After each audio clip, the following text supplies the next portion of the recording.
안녕하세요. 자, 오늘 344페이지입니다. 344페이지. 지난주에 건축법 진도 계속 연결될 수 있도록 하겠습니다. 344페이지요. 진도 준비하시고, 자, 제2지를 보면은 이제 건축법상 건축 과정, 건축 절차가 나와 있을 겁니다. 여기서부터 진도를 준비할 수도 그렇게 할게요. 하기 전에 344페이지 보면은 맨 위에 보세요. 맨 위에 보면은 암기 프로세스에서 건축분쟁전문위원회 조정 대상이 나와 있죠. 이거 암기를 하셔야 되거든, 진짜. 그래서 암기 프로세스 그대로 암기하셔야 돼요. 암기하셔야 되는데 잠깐 같이 볼까요? 자, 우리 건축법상 건축 절차는 허가였을 겁니다. 그래서 허가를 받고 일정한 대지에서 이렇게 건축주가 건축을 할 수 있게 되겠죠. 자, 이 건축을 하다 보면은 여러 가지 분쟁이 발생할 수밖에 없죠. 이웃 간에 건축주하고 건축주하고 또 이웃 간에 또 피해를 당하신 분이 또 이렇게 고발하고 뭐 하는 등 해서 분쟁이 발생할 수도 있고요. 일조권 침해 문제도 생길 수 있죠. 앞집 뒷집 간에 또 일조권 침해 문제도 생길 수 있고, 그리고 또 건축 과정에서 환경 오염 문제, 그죠? 주변 환경 오염 문제, 교통 불편을 초래하는 문제 등등 여러 가지 건축 관련 분쟁이 발생할 수 있거든요. 자, 그럴 때마다 뭐 고소하고 고발하고 이렇게 소송으로 가서는 안 되겠죠. 그래서 그 건축 분쟁 당사자 간에 그 합의를 할 수 있도록 중재기관으로서 건축 분쟁 전문위원회가 있어요. 그래서 그 건축 분쟁 전문위원회에서 법적으로 조정을 통하여 이제 합의에 도달하게 함으로써 소송 건수를 줄 수 있겠죠. 그리고 또 재판으로 가지 않고 원만하게 건축 관련 분쟁이 해결될 수 있도록 하는 제도를 공부하는 거죠. 자, 그러면은 건축분쟁전문위원회에서 법적으로 조정할 수 있는 대상을 암기해야 돼요. 그래서 밑에 봅니다. 밑에 보면은 건축분쟁 전문위원회 조정 대상에서 점이 몇 개 나와 있습니까? 7개가 나와 있죠. 이게 조정 대상이거든. 앞으로 묶어서 조정 대상이라고 적으시고 암기를 하셔야 돼요. 시작하면서 암기 부담을 많이 드려서 근데 너무 쉬워요. 저 좀 고개 들어볼까요? 자, 건축분쟁 전문위원회 조정 대상입니다. 조정 대상은 이렇게 하면 되죠. 건축 관계자가 있습니다. 건축 관계자. 이런 건축 관계자 하면은 이제 건축주라든지 설계자, 시공자, 감리자 등이 법적으로 이제 건축 관계자가 됩니다. 이 건축 관계자하고 그리고 이제 건축 관계 전문 기술자가 있습니다. 전문 기술자, 건축 관계 전문 기술자가 있고요. 그리고 이제 그 건축 행위로 인해서 피해를 당하게 될 인근 주민이 있죠. 피해를 받게 될 인근 주민이 있습니다. 이 3자 관계가 이제 분쟁 조정 대상이 될 수 있는 거죠. 이렇게 해놓고 이렇게 하시라고. 건축 관계자하고 건축 관계 전문 기술자 간의 분쟁은 조정 대상이 됩니다. 이렇게 만들어가면 돼요. 그리고 건축 관계 전문 기술자하고 인근 주민 간의 분쟁도 조정 대상이 되는 거죠. 몇 개 배웠죠? 2개. 그 다음에 건축 관계자하고 그리고 건축 행위로 피해를 입은 인근 주민 간의 분쟁도 조정 대상이 될 수 있어. 몇 개를 했죠? 3개. 그러니까 이걸 딱 적으시라고. 건축 관계자, 건축 관계 전문 기술자, 그리고 피해를 당한 인근 주민을 적어놓고 이 3가지 관계는 전부 법상 건축 분쟁 전문위원회 조정 대상이 되는 거죠. 그럼 일단 3가지를 외웠죠. 그 다음에 봐요. 건축 관계자, 당사자 간의 분쟁이 있어. 건축 관계자하고 건축 관계자. 예를 들면 건축주하고 설계자, 건축주하고 시공자 간의 분쟁은 건축 관계자끼리 분쟁이거든. 그래서 건축 관계자 간 분쟁도 조정 대상이 돼요. 그리고 건축 관계 전문 기술자가 한둘이 아니거든. 건축 관계 전문 기술자 간의 분쟁도 조정 대상이 돼요. 그러면은 4개, 5개 배웠죠? 그 다음에 인근 지역에 피해를 당한 인근 지역 주민 간의 분쟁, 주민과 주민 간의 분쟁도 조정 대상이 되는 거죠. 몇 개죠? 6개. 다 외운 거예요. 기타 대통령령으로 정하는 사항은 찾아서 암기할 필요는 없죠, 여러분이. 거기까지 들어갈 필요 없거든요. 그러면은 여기서 중요한 게 있어. 보통 여기서 정답이 나오는 10중 8구는 이제 이 건축 관계자 있죠. 건축 관계자의 허가권자가 들어가잖아요. 건축 허가권자는 들어가지 않는 거죠. 그러면은 우리 서울특별시 강남구에서 건축 허가권자 누구죠? 강남구청장이잖아. 그래서 허가권자하고 관계자, 허가권자와 기술자, 허가권자하고 인근 주민 간의 분쟁은 건축분쟁전문위원회 조정 대상입니까? 아닙니까? 아니라는 거죠. 그러면은 암기하는 방법 가르쳐드렸죠? 그러니까 항상 이 세 개를 적어야 돼. 건축관계자, 건축관계 전문 기술자, 그리고 피해를 입은 인근 주민을 적어놓고 이렇게 관계는 조정 대상이 되죠. 이렇게 관계도 조정 대상이 되죠. 그리고 이렇게 관계자도 조정 대상이 되고, 그리고 건축 관계자 간 분쟁, 그리고 건축 관계 전문 기술자 간의 분쟁, 그리고 인근 주민 간의 분쟁은 조정 대상이 된다. 몇 개를 외웠죠? 6개. 쉽잖아요. 그래서 이런 거 나오면은 나중에 이제 본래 문제 풀이할 때 한 문제 풀면서 가르치더래요. 단순 암기상이니까. 시작하면서 위에 암기 풀어서 보여서 잠깐 여러분에게 소개를 드렸고요. 그 다음에 건축 무대 건축 제2절 내려옵니다. 여기서부터 이제 오늘 본격적으로 진도를 준비하겠습니다. 잠깐 보실래요? 네. 여러분, 자, 보십시오. 자, 우리 건축법에 따라서 건축을 건축합니다. 네, 건축법에 따라서 건축물을 건축하는 절차를 공부하실 텐데 가장 기본적인 사항이죠. 이미 다 배웠고요. 알고 계신 내용입니다. 보십시오. 자, 이렇게 건축물을 건축할 때 두 가지 법에 의해서 건축이 이루어집니다. 라고 하는 것은 알고 있죠. 제일 먼저 단독주택 30호, 공동주택 30세대 미만의 집을 지으면 무슨 법 적용을 받죠? 건축법 적용을 받게 됩니다. 그래서 자, 건축법에 의해서 이제 건축을 해야 되죠. 그때 건축법상 건축 절차는 원칙이 뭐죠? 허가. 그래서 건축법상 건축 절차는 허가, 그렇게 배웠잖아요. 그리고 주택법상 주택 건설 절차였습니다. 네, 주택법에 의해서 주택 건설 사업을 할 때는 허가가 아니고 그 절차가 뭐죠? 사업계획 승인 그렇게 되죠. 근데 표정이 꼭 처음 보는 표정으로 하시면 곤란하죠. 아니 11월달 입문과정부터 계속 했던 내용 아닙니까? 그죠? 네. 자, 단독주택 몇 호죠? 30호. 단독주택 30호 미만. 그리고 공동주택 30세대 미만의 집을 지으면은 건축법에 의해서 허가를 받고 집을 짓는다. 그렇게 배웠고요. 그 다음에 이제 단독주택 30호, 공동주택 30대 이상의 집을 지으면은 주택법에 의해서 주택건설 사업계획서를 받고 집을 짓습니다. 이렇게 해서 건축 과정을 규정하고 있는 법은 대표적으로 건축법하고 주택법이 건축 과정을 규정하고 있다. 그렇게 보면 되죠. 그때 우리는 건축법에 의해서 허가를 받고 집을 지어요. 무엇으로 불렀죠? 건축주. 건축법상 허가를 받고 집을 지으면은 건축주가 되는 거고, 아까 건축주는 피해를 입은 인근 주민입니까? 건축관계 전문 기술자입니까? 건축관계자입니까? 건축관계자가 되는 거예요. 그러니까 건축주라든지 설계자, 시공자, 감리자는 법적으로 건축관계인이 되는 거죠. 건축관계자가 되는 거죠. 아, 그렇구나. 그 다음에 이제 주택법에 의해서 주택건설 사업계획서를 받고 집을 지으면은 그 자는 무엇으로 불러야 됩니까? 사업주체. 주택법에서는 건축주라는 말이 없는 거예요. 건축법에서는 건축주, 주택법은 사업주체, 그렇게 되죠. 그러면은 여러분 아파트는 공동주택 30대 이상 아파트에 거주하신다면은 여러분 아파트는 무슨 법에 의해서 집을 지은 겁니까? 주택법에 의해서 주택건설 사업계획서를 받고 여러분 아파트를 건설했고, 여러분 아파트를 지은 건설회사는 건축주가 됩니까? 사업주체 되는 겁니까? 법적으로 사업주체 되는 거죠. 그래서 지금부터는 그 건축법상 건축 절차, 즉 건축 허가와 관련된 내용을 지금부터 공부하겠다는 얘기입니다. 알겠죠? 네. 자, 예를 들면 이제 건축법상 건축 과정은 이렇게 이루어지게 됩니다. 네. 자, 건축법에서 건축을 할 때는 제일 먼저 이제 건축 허가를 받기 위해서 건축을 설계하게 돼요. 누구나 건축을 설계할 수 있는 것은 아니고 건축사, 우리 건축법에서는 건축사 설계 대상을 규정하고 있죠. 건축사 설계 대상이라면은 건축사가 설계한 설계도서를 첨부해서 이제 건축을 신청하게 됩니다. 그 다음에 이제 건축 허가를 이렇게 신청합니다. 건축사가 설계한 설계도서를 첨부해서 건축 허가를 신청하게 되죠. 그 다음에 허가받은 건축물은 건축공사에 착수하기 전에 미리 허가권자에게 공사계획을 신고하게 됩니다. 무엇이라고 하죠? 착공신고를 하게 됩니다. 착공신고하고 그리고 이제 공사에 들어가게 되죠.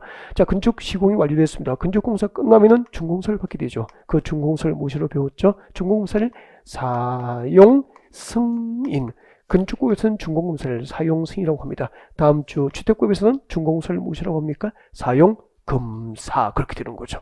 이게 건축법상 건축 과정이 이렇게 이루어지고요. 지금부터 무엇을 공부하느냐면은 이 건축허가와 관련된 내용을 공부할 거예요. 건축법상 건축허가권자 누구지? 허가권자. 그리고 사전 결정, 사전 승인, 건축허가 제한, 건축허가 취소, 건축허가의 거부. 그리고 건축법상 건축 절차는 원칙은 허가지만 이제 특례로서 일부 건축물은 신고하면 건축할 수 있죠. 건축 신고 대상 등등을 지금부터 공부하려고. 알겠죠? 네. 자, 지금부터 우리가 공부할 주제가 어디서 나온 것인지 건축 허가와 관련된 내용을 여러분에게 이제 공부하겠다고 소개를 드린 겁니다. 그러면은 여러분 교재 지금 교재 보십시오. 교재 보면은 344페이지입니까? 네, 344페이지 저 밑에 보면은 건축법상 건축 허가권자 나와 있을 겁니다. 당연히 알고 있어야 되죠. 아니 건축법을 6개월 이상 공부하시는데 고객이 건축허가를 어디에서 받죠? 라고 물었는데 네, 건축허가를 어디서 받는지도 모르고 배운 것은 아니잖아요. 그래서 공인 중에서 건축허가권자를 아는 것은 상식이죠. 뭐. 그래서 건축법상 건축허가권자 같이 정리해 보겠습니다. 여러분 교재를 짚어가면서 수업 들으시면 되죠. 네, 교재 보십시오. 자, 건축법상 건축허가는 원칙적으로 누구로부터 허가를 받죠? 네, 세종특별자치시장, 그리고 제주특별자치도지사 특도, 그리고 시장, 군수, 구청장로부터 건축허가를 받게 됩니다. 특시, 특도, 시장, 군수, 구청장. 그러면은 이 구청장이 허가를 하는 시가 무슨 시죠? 구청장이 건축을 허가를 하는 시, 특별시, 그리고 6대 광역시는 관할 구청장이 직접 건축을 허가하게 되는 거죠. 그러면은 서울특별시 강남구에서 건축구에 따라서 건축을 할 때는 누가 건축을 허가하죠? 강남구청장이 건축법상 건축허가권자 되는 게 원칙이죠. 네. 자, 근데 예외적으로 이제 층수 예외가 있습니다. 자, 예외를 잘 보세요. 교재 층수가 몇 층이죠? 21층 이상. 교재를 볼 수 있어야 됩니다. 층수가 21층 이상이거나 연면적 합계입니다. 연면적 합계가 얼마? 10만 제곱 이상인 대규모 건축물이죠. 이렇게 층수가 21층 이상이거나 연면적 합계가 10만 제곱 이상인 대형 건축물을 특별시 광역시에서 건축합니다. 특별시 광역시에서 건축하면은 네, 예외적으로 누가 직접 허가를 하죠? 특별시장, 광역시장부터 직접 허가를 받아야 되는 거죠. 그러면은 자, 우리 서울특별시나 6대 광역시에서 층수가 21층 미만이고 연면적 합계가 10만 제곱 미만인 소규모 건축물은 누가 허가합니까? 관할 구청장이 허가하지만 연면적 합계가 10만 제곱 이상이고 층수가 21층 이상인 건축물을 특별시 광역시에서는 예외적으로 네, 특별시장, 광역시장이 직접 건축을 허가한다. 그런 뜻이에요. 그렇구나. 단 조심해야 될 게 있죠. 층수가 21층 이상이고 연면적 합계가 10만 제곱 이상이어도 공장이나 창고, 교재 보십시오. 공장이나 창고는 특별시장, 광역시장 허가 대상입니까? 제외입니까? 제외 그렇게 돼요. 그래서 층수가 21층 이상이거나 연면적 합계가 10만 제곱 이상인 대규모 건축물도 특별시, 광역시에서 네, 건축할 때는 특별시장, 광역시장이 직접 허가하지만 공장과 창고인 경우에는 네, 특별시장, 광역시장 허가 대상에서 제외되기 때문에 누가 허가하죠? 관할 구청장이 허가를 하게 됩니다. 그래서 약간 이렇게 설명을 이렇게 드리면 훨씬 네, 암기를 하기가 좋고요. 단순 암기는 정답 찾을 확률이 떨어지죠. 설명드렸고요. 자, 그리고 그 밑에 봅니다. 건축법상 건축 절차는 원칙이 뭐죠? 허가죠. 허가지만 이제 345페이지 보시면은 양서류 2번에서 건축 신고 대상이 나와 있습니다.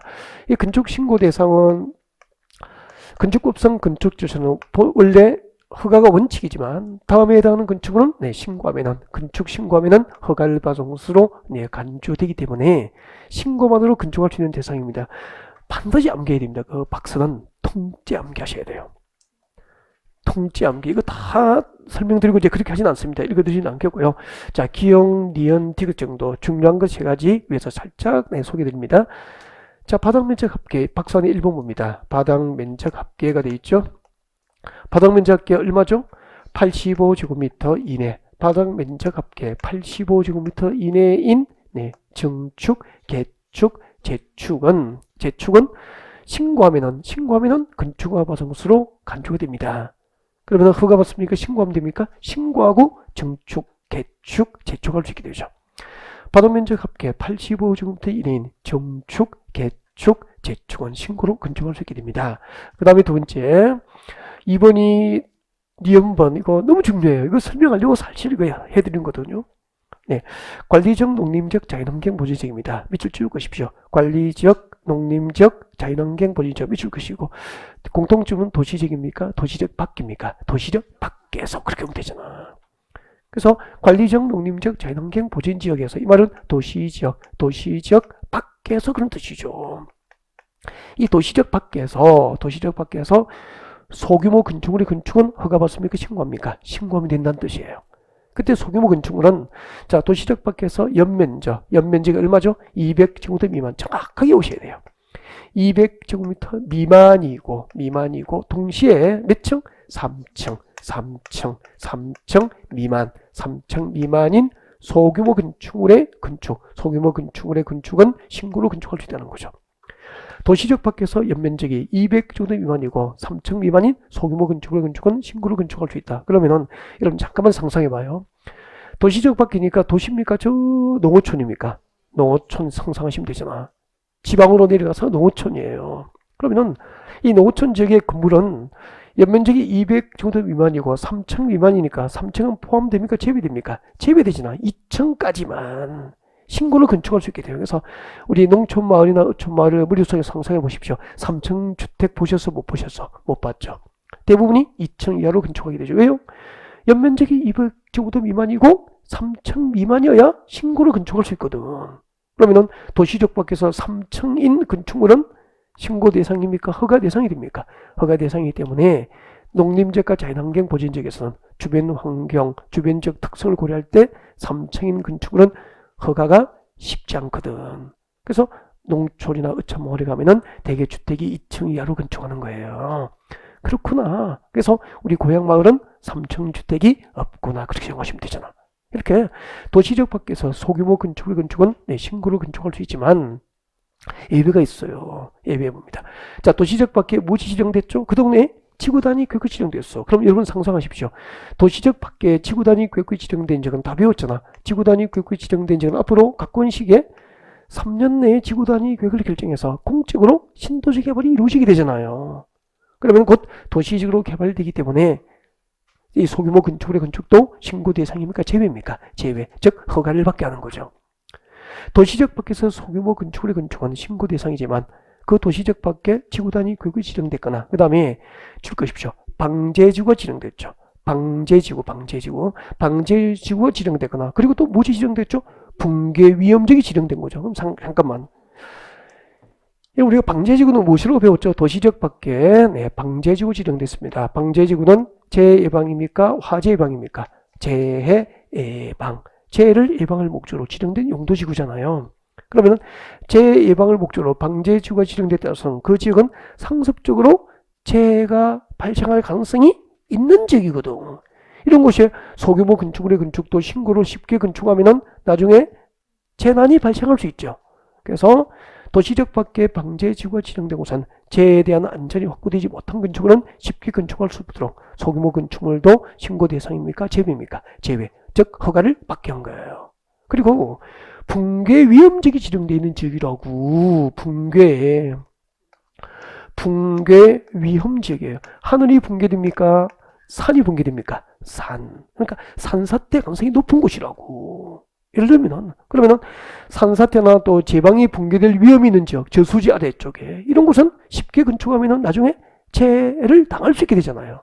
그래서 방제지구가 지정되거나 붕괴 위험지로 지정돼서 산사태나 제방이 묻어질 가능성이 조금만 있다면 이런 곳은 신중하게 건축할 수 있도록 건축 신고 대상에서 소규모 건축물도 제외를 시켜서 허가를 받게 한 거라고요. 이해가 되죠? 그래서 도시적 밖에 소규모 건축물의 건축은 신고로 건축할 수 있지만 지구단위 구역이 지정됐거나 방제지구가 지정됐거나 붕괴 위험지역은 도시적 밖에 소규모 건축물도 신고 대상입니까? 제외입니까? 신고 대상에서 제외된다. 이해가 되잖아요.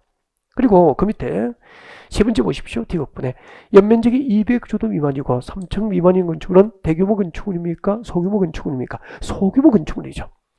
연면적 200제곱미터 미만이고 3층 미만인 소규모 건축물의 대수선. 이럴 때는 소규모 건축물의 대수선 신고로 건축할 수 있다. 그러니까 신고로 대수수이 가능하죠. 소규모 건축물의 대수선 행위는 허가받습니까? 신고합니까? 신고. 그렇게 하시면 돼. 자, 여기까지 저는 길을 안내해드리고 나머지는 이제 암기하셔야 되고요. 3, 4, 5에 전부 읽어서 설명 다 드렸을 거예요. 저는 여기까지 여러분 이제 소개를 합니다. 문제풀이 시간에 다시 다루게 될 겁니다. 자, 건축법상 건축 절차는 원칙이 허가지만 특례로서 신고로 건축할 수 있는 대상이었습니다. 네. 자, 그리고 이제 그 밑에 리얼본에 보면은 주요 구조, 해체가 없는 등 다음에 대수선. 우리 대수선 별도로 암기를 하게 하고 있죠. 그래서 낯서지 않을 겁니다. 대수선 행위에 해당하는 것은 자, 대부분이 허가 대상입니까? 신고 대상입니까? 신고 대상이라고 하시면 되죠. 자, 그리고 연면적 합계 100제곱 이하인 건축이라든지 높이 3m 이하의 청축이라든지 그리고 공업지역, 지구단위 구역, 산업단지 안에서 몇 층? 2층 이하로서 연면적 합계가 500제곱 이하인 공장은 신고로 건축할 수 있습니다. 그리고 넘어갑니다. 표준 설계 도수에 따라서 건축하는 건축물 밑줄 쭉 가십시오. 표준 설계 도수에 따라서 건축하는 건축물 노서까지 줄 거예요. 표준 설계 도수에 따라서 건축하는 건축물 노서 두 번째 줄 끝에 줄 거죠. 건축 조례. 건축 조례로 정하는 건축물은 허가받습니까? 신고합니까? 신고. 표준 설계 도수에 따라서 건축하는 건축물로서 건축 조례로 정한 것도 신고 대상이 됩니다. 그리고 자, 지역 농수산업을 경영하기 위한 건축물 가운데서 줄 것이십시오. 연면적 얼마? 200제곱 이하인 창고, 창고 동그라미 여기서 농업용 창고는 연면적 200제곱 이하까지는 허가받습니까? 신고입니까? 신고로 건축할 수 있다는 뜻이고요. 계속 줄 거죠. 연면적 400제곱 이하, 연면적 400제곱 이하인 축사 동그라미 합니다. 그리고 작물 재배사 동그라미입니다. 축사, 작물 재배사, 사니까 얼마죠? 400제곱 이하는 신고. 그렇게 하면 되죠. 농수산용 창고는 얼마? 200, 창고는 200, 그리고 축사, 작물 재배사는 400제곱 이하까지 신고로 건축할 수 있게 됩니다. 그리고 밑에 동그라미 2번, 3번 읽어보시고요. 리딩, 네. 그리고 3번 읽으십시오. 건축 관련 규모의 사전결정 제도가 나와 있습니다. 거기 잠깐만 들을까요? 자, 우리 사전결정 제도는 공부 많이 했었죠? 네. 사전결정. 지금쯤 되면은 사전결정이 뭐죠라고 물으면은 말할 수 있어야 됩니다. 네. 이런 제도였죠. 간단하게 설명을 드립니다. 봐주시고요. 사전결정. 여러분의 고객이 여기에 이제 5억 주고 펜션 지으려고 땅 샀습니다. 펜션 부지로 5억 주고 땅 샀다고. 이렇게 해서 이제 건축을 신청했습니다. 건축을 신청했는데 불허가 처분을 받으면은 5억 주고 산 땅은 필요 없죠. 그러면 이런 낭패를 당하지 않기 위해서는 토지매매 계약서에 도장을 찍기 전에 이 땅에서 여러분이 원하는 그 펜션 건축이 허가될 수 있는지 미리 결정해서 알려주는 제도가 있으면 참 좋겠죠. 그게 사전결정 제도라고. 그래서 사전결정은 이런 개념이었죠. 건축 허가를 신청하기 전에, 그래서 사전입니다. 건축 허가를 신청하기 전에 미리 해당 대지에서 건축법과 기타 관계 법령에 의해서 네, 고객이 원하는 건축이 허가될 수 있는지, 고객이 원하는 건축이 허가될 수 있는 용도, 규모, 입지를 미리 결정해서 알려줄 것을 건축허가권자에게 신청할 수 있습니다. 이것을 무엇이라고 하죠? 사전결정. 해당 대지에서 건축 고객이 원하는, 여러분의 고객이 원하는 건축이 가능한지 허가 가능 여부를 미리 결정해서 알려줄 것을 신청할 수 있는 제도가 사전결정 제도가 됐죠. 좋은 제도 맞죠? 많이 활용을 하셔야 됩니다.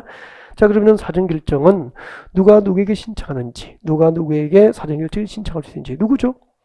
여러분 교재 보십시오. 허가 대상 건축물을 건축하려는 자 밑줄 긋죠. 허가 대상 건축물을 건축하려는 자 밑줄 것이고 밑에 적으십시오. 사전결정 신청자가 되죠. 허가 대상 건축물을 건축하고자 하는 자가 누구에게 신청합니까? 허가권자, 저 뒤에 허가권자 줄거면 되죠. 허가 대상 건축물을 건축하고자 하는 자가 허가권자에게 사전결정을 신청할 수 있게 되고요.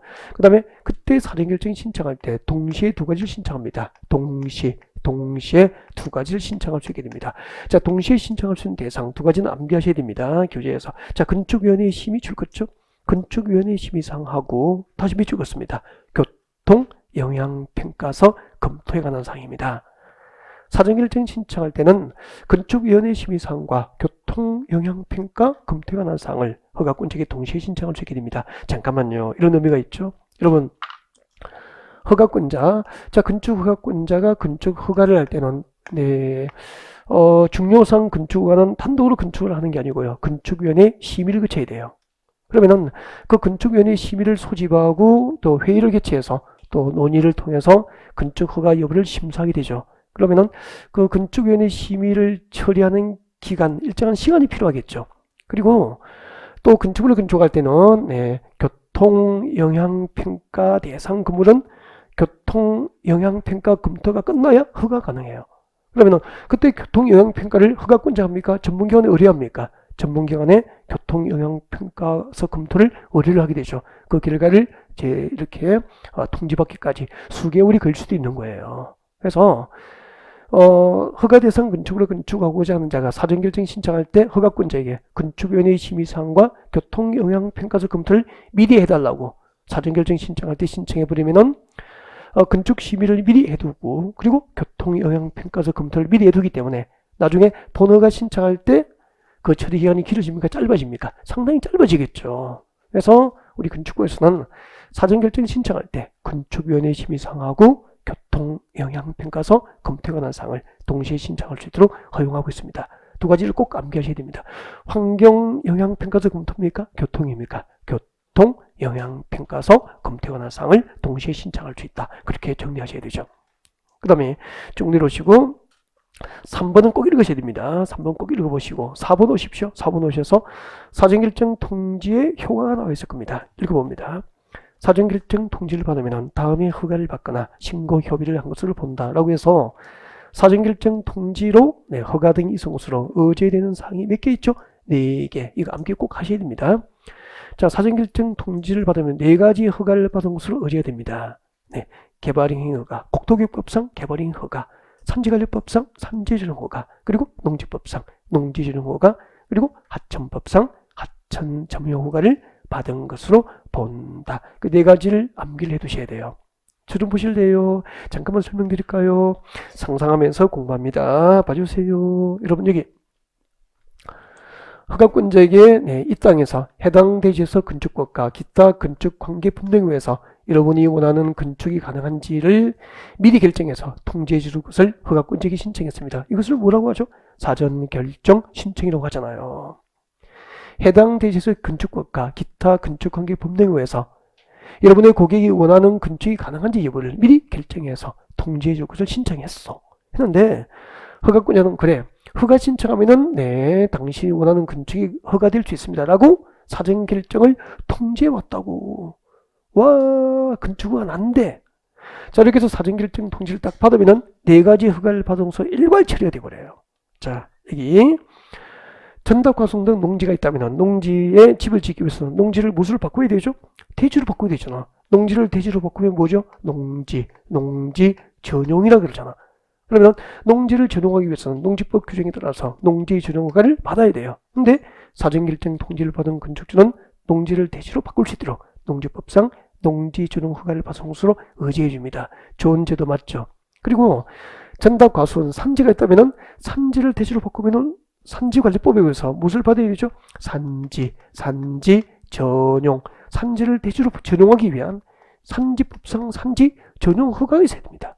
근데 농지전용허가 산지전용허가를 받은 것으로 의지 처리해 주는 거죠. 그러면은 사전결정 통지서 딱 받으면은 농지전용허가 없이 농지를 대지로 바꿀 수 있고 산지전용허가 없이 산지를 대지로 바꿀 수 있잖아. 정말 좋은 제도잖아요. 그 다음에 그리고 농지나 산지를 대지로 이제 허가 없이 전용할 수 있죠. 근데 전용하려면은 이대로 집져야 됩니까? 형질 변경 공사가 필요합니까? 절도, 성토, 정지 등을 통해서 이제 부지, 대지를 조성해야 되잖아요. 그때 절토하거나 그리고 계곡이 낮으면은 성토, 낮은 곳을 흙이나 자갈, 바위돌을 채워서 덮어주게 되잖아. 이렇게 해서 이제 대지를 조성하는 공사를 하게 됩니다. 이것을 무엇으로 배웠죠? 절토, 성토, 정지, 포장 등의 방법으로 토지의 형상을 변경합니다. 무엇이죠? 토지 형질 변경이잖아. 사전결정 통지를 받은 건축 중에는 대지를 조성하기 위한 토지 형질 변경에 관하여 개발의 허가를 받은 것으로 의제 처리해 주는 거죠. 그게 1번이 개발의 허가예요. 농지나 대지, 전답가손을 대지로 조성할 수 있는 토지 형질 변경 공사에 대한 개발이 허가를 받은 것으로 본다는 얘기죠. 그리고 여기요 하천이에요. 하천. 이거 하천이라고. 그리고 건너편 대지에 도로가 있습니다. 도로가 있으면은 여기 집 지었습니다. 형질 변경 대지를 조성하고 집을 지었으면은 무엇이 필요합니까? 진입 도로가 있어야 그죠? 사람이 오갈 거 아니에요. 그러면은 하천이 있으면은 여기는 교각을 세워서 다리를 놓아야 되잖아. 그죠? 네, 그때 이제 하천에다가 교각을 세워서 다리를 놓기 위해서는 하천법상 하천 점용 허가를 받아서 교각을 세울 수 있어. 근데 사전결정 통지를 받은 건축주는 하천에다가 교각을 세워서 다리를 놓을 수 있게 하천법상 하천 점용 허가를 받은 것으로 의지 처리해 주는 거죠. 이렇게 현장에 대한 상상과 이해가 필요하면은 그 네 가지 의제사항은 이해도 되고 암기가 쉬워지는 거죠. 여러분 사전결정 통지를 받았을 때 네 가지 허가를 받은 것으로 의지 처리됩니다. 무엇이죠? 개발인 허가, 농지준 허가, 산지준 허가, 그리고 도로법상 도로 점용 허가입니까? 하천입니까? 하천법상 하천 점용 허가를 받은 것으로 본다. 그렇게 보시면 되죠. 뭐. 그 다음에 동그라미 5번 보십시오. 사전결정 신청자는 사전결정 통지를 받은 날로부터 몇 년? 2년 내에 동그라미 2년 내에 무엇을 해야 됩니까? 건축 허가를 신청하여야 하고 이 기간에 건축을 신청하지 않으면 사전결정의 효력은 상실됩니다. 아셨죠? 네. 그러면 잠깐만요. 이것도 이렇게 착각하시더라고. 질문글 올라온 거 보면은 사전결정 통지를 받으면 허가 받은 것으로 간주되는 게 아니고요. 해당 대지에서 당신이 원하는 건축을 허가해 줄 수 있다는 것을 통지한 거예요. 그럼 사전결정 통지를 받은 경우에는 건축법상 건축허가를 받은 것으로 본다. 믿겠습니까? X죠. 사전결정 통지서 받았다고 건축허가를 받은 것으로 의지되는 게 아니고 당신이 허가 신청한다면은 당신이 원하는 건축을 허가해 줄 수 있다고 통지해 주는 거라고. 착각해가지고 사전결정 통지를 받으면 건축법상 건축허가를 왜 신청합니까? 그렇게 이해하시면 안 되는 거죠. 알겠죠?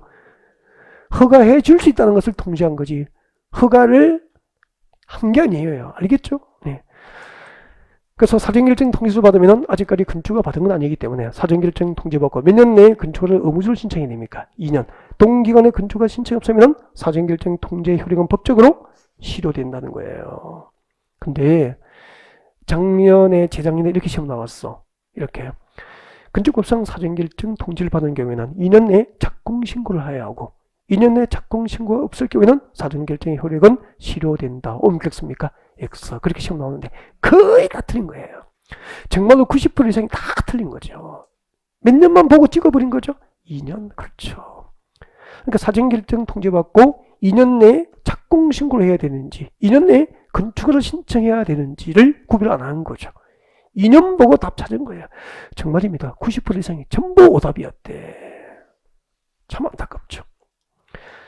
앞으로 사전결정 통지서 받으면 2년 내에 착공신고입니까? 건축허가 신청이 있어야 됩니까? 건축허가 신청이 있어야 되고 동기간에 건축허가 신청이 없으면 사전결정의 효력은 실효된다. 그렇게 돼요. 다음 4번에 같이 볼까요? 자, 대지의 소유권 확보입니다. 원칙. 자, 건축법상 건축허가를 받으려는 자는 해당 대지에 대한 소유권을 확보해야 한다. 이게 원칙이죠. 바꾸기 가면은 건축물을 건축할 대지에 대한 소유권 확보 없이 건축허가를 신청할 수 없다. 이게 원칙이에요. 그래서 건축법상 건축허가를 받으려는 자는 해당 대지에 대한 소유권을 확보하는 것이 원칙인데 예외가 있습니다. 다음 중 한 개에 해당하면 그러하지 아니하다. 라고 해서 소유권 확보 없이 건축허가 신청을 할 수 있는 경우가 몇 가지죠? 5가지. 참고로 읽으시면 되고요. 작년에 여기서 통째로 한 문제 나온 거예요. 작년에.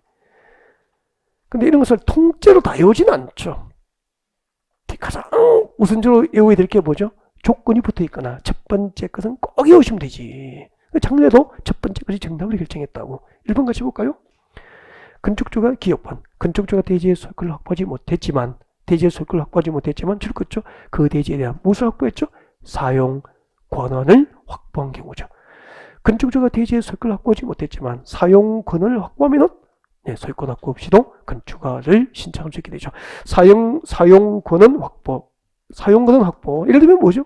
예를 들면은 가장 쉬운 게 땅 주인으로부터, 토지 소유권자로부터 뭘 받으면 되죠? 사용 승낙 받으면 되고, 또 뭐 해도 되죠? 지상권 계약 등을 통해서 지상권 설정 등을 하면 되겠죠. 이런 경우에는 소유권 확보 없이도 건축 허가를 신청할 수 있어. 단 그 뒤에 조건을 보십시오. 그 뒤에 분양 목적으로 하는 공동주택, 분양 목적으로 하는 공동주택은 사용권은 확보만으로 건축 허가를 받을 수 있다, 없다? 없다. 이게 작년에 정답 결정한 거죠. 토지에 대한 사용권을 확보하고 분양 목적으로 공동주택을 건설하는 경우에는 토지에 대한 소유권 확보 없이 건축허가를 신청할 수 있다. 옴택습니까? X. 분양 목적인 공동주택을 건설할 경우에는 소유권 확보 없이 사용권은 확보만으로 건축허가 신청이 불가능합니다. 이게 정답 결정이었다고. 같은 부분에서 똑같이 나오지는 않죠. 그래서 이번 시험은 그렇게 중요하지는 않고요. 기본적인 사항만 이렇게 체크해드립니다. 넘어갑니다. 다음 사전 승인, 건축법상 사전 승인입니다. 뭐 전통적으로 꾸준히 중요하죠. 방금 사전 결정하고 꼭 구분하셔서 개념을 이해하고 계셔야 되고요. 사전 승인. 저 좀 보실까요? 지금 제가 건축법상 사전 승인이 뭐죠? 라고 물을 때 정확하게 말할 수 있어야 돼요. 그러면은 개요를 이해하고 있는 거죠.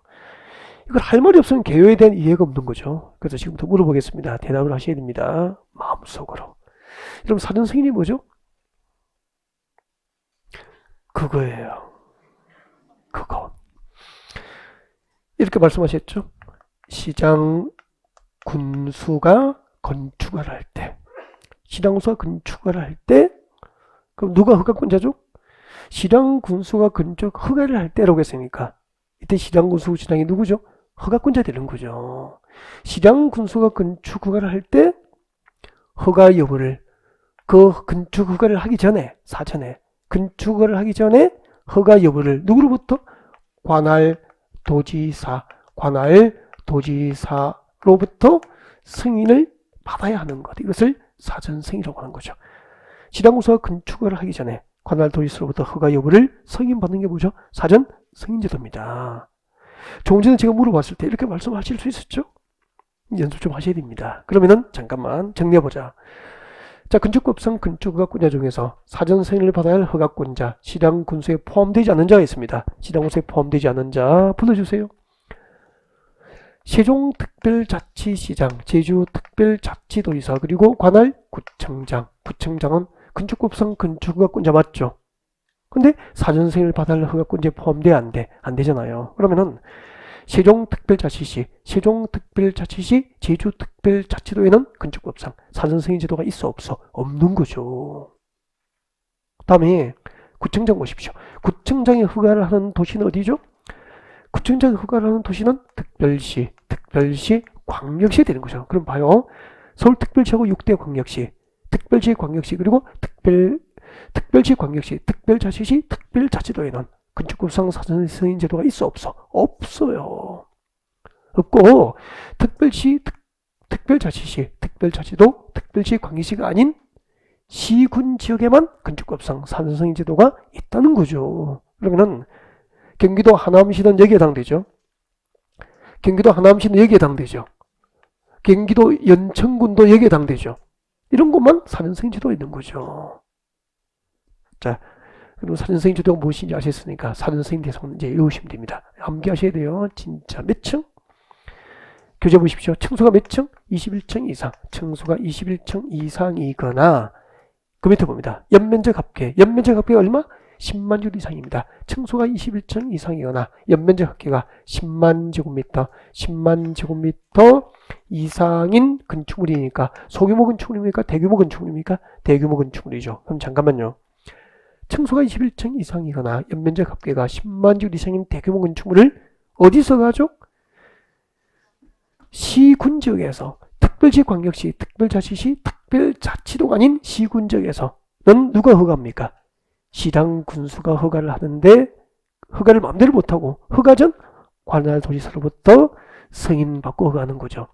그럼 물어보겠습니다. 경기도 연천군에서 청소가 21층 이상이고 연면적 합계가 10만 주 이상인 대규모 건축으로 누가 허가합니까? 연천군수가 허가해요.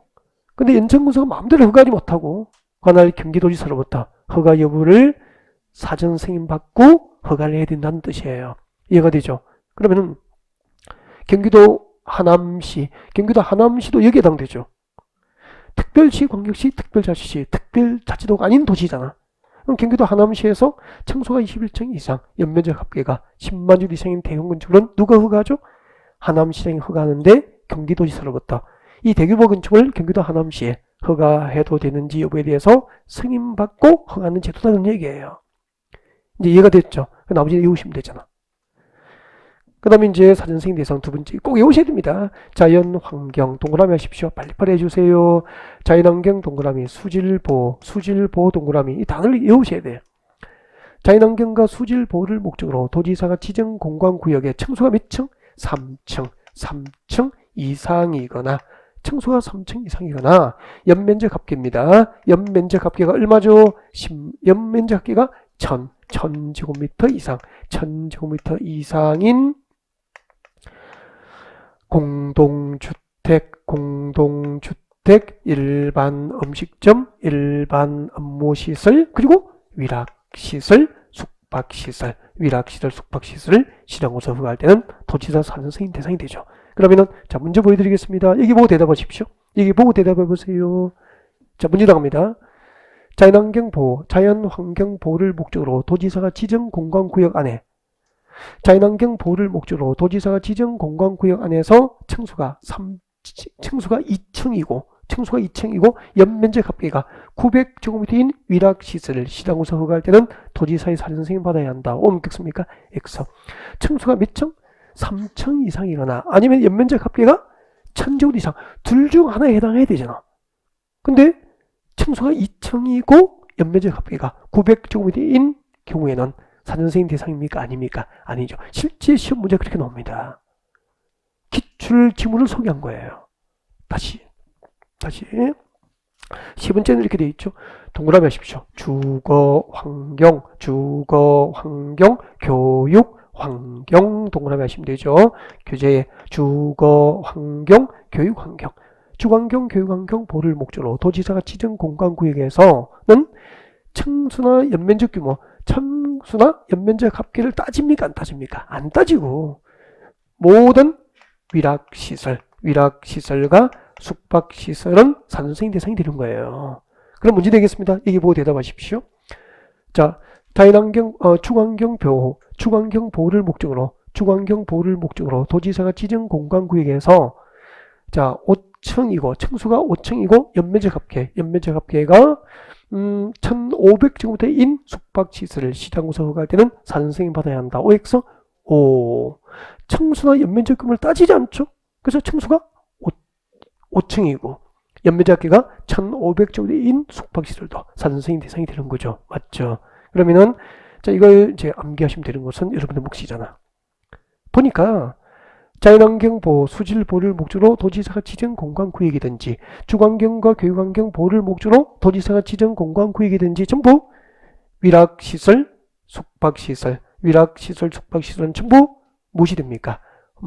사전승인 대상이 된다는 것을 알 수 있게 되죠. 그래서 사전승인 대상은 층수가 21층 이상이거나 연면적 합계가 10만 주 이상인 대규모 건축물이거나 아니면은 자연환경과 수질보호, 또 주거환경, 교육환경 보호를 목적으로 도지사가 지정 공간구역에 위락시설과 숙박시설들이 사전승인 대상이 된다는 것을 알 수 있게 됩니다.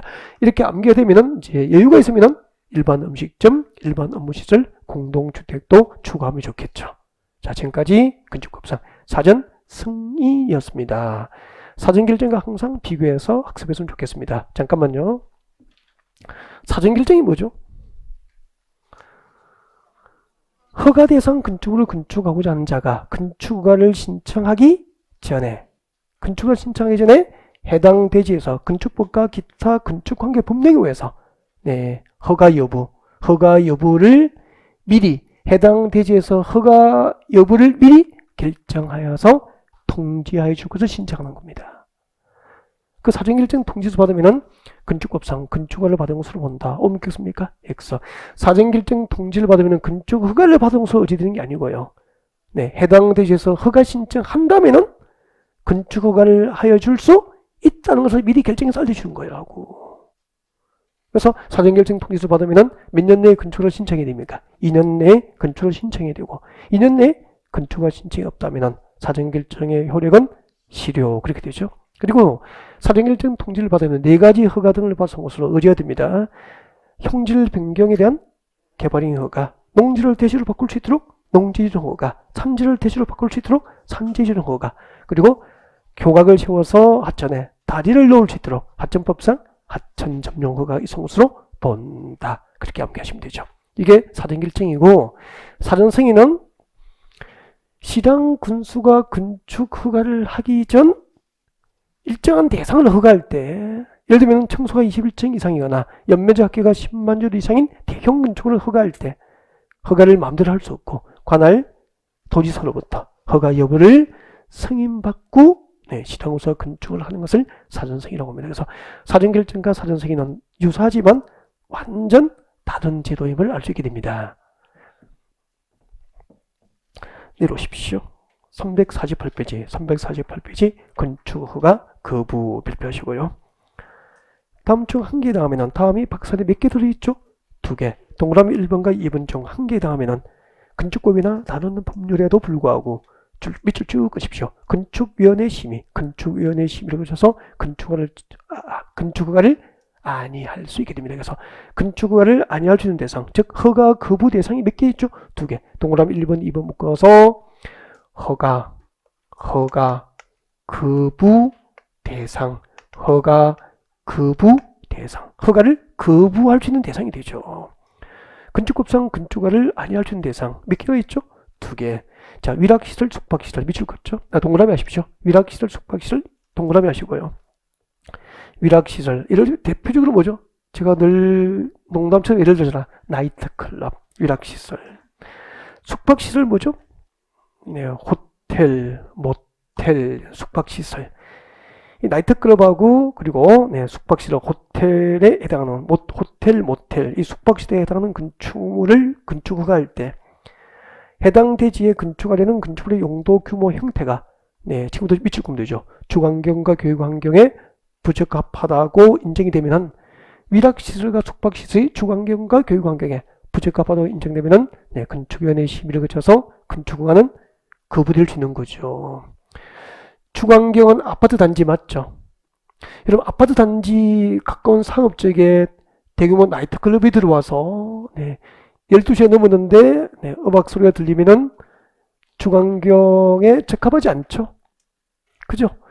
그리고 초등학교 옆에 숙박시설이 건축되어 있으면은 또 교육환경에 적합하지 않죠? 그 상식으로 생각하시면 돼요. 위락시설과 숙박시설로서 주거환경과 교육환경에 부적합하다고 인정되면 건축위원회 심의를 거쳐서 건축허가는 거부될 수 있는데 이해하셨다면 단어 2개만 외우면 되잖아. 건축법상 건축허가 거부 대상 위락시설, 숙박시설 2개를 외우시면 되잖아. 다음 내려오십시오. 방제지구 동그라미, 방제지구 동그라미, 자연재위험 개선지구 동그라미, 자연재위험 개선지구 동그라미, 그리고 2번째 줄 끝에 밑줄 긋죠. 지하층 등 일부 공간을 주거용으로 사용하거나 거실로 설치하는 것이 부적합하다고 인정되는 경우입니다. 저 좀 보실까요? 어떤 용도로 지정되어 있죠? 방제지구 지정되어 있잖아요. 화재 예방이 목적입니까? 재해 예방이 목적입니까? 재해 예방이 목적이죠. 그러면은 여기는 하천이고 하천변에 상습적으로 침수되는 지역이라면은 방제지구 지정될 수 있죠. 그럼 방제지구에 건축이 됐어. 방제지구에 건축이 되면은 재해에 대한 안전이 확보되지 못한 건축물이라면은 지하층을 주거 용도로 쓰거나 거실로 사용하면 침수 피해를 당할 수 있죠. 그 침수 피해를 당할 수 있는데 건축을 해야 됩니까? 거부할 수 있어야 됩니까? 거부할 수 있어야 됩니까? 상식 아니라는 거죠. 그 다음에 또 보십시오. 자연, 재해, 위험, 개선, 지구라고. 그러면은 자연재해 위험이 상존하고 있는 거잖아요. 그때도 지하층 일부, 거기에 건축된 건축물의 지하층 일부를 거실로 쓰거나 주거 용도로 사용하는 것이 부적합하지 않는 거죠. 그 말은 상습적으로 침수 가능성이 있는 지역이라고. 이런 지역에 상습 침수 폐가 예상되는데 구청에서 허가해 줍니까? 거부할 수 있어야 됩니까? 거부할 수 있어야 되는 거잖아. 그래서 이해됐다면 단호하게 외우는 겁니다. 건축법상 건축가 거부할 수 있는 대상, 건축의 용도가 뭐죠? 위락시설, 숙박시설이거나, 그리고 방제조 지정됐거나, 또 자연재해 위험 개선지구가 지정된 지역은 건축가 거부 대상이 될 수 있다. 그렇게 하시면 되잖아. 이해하셨다면은.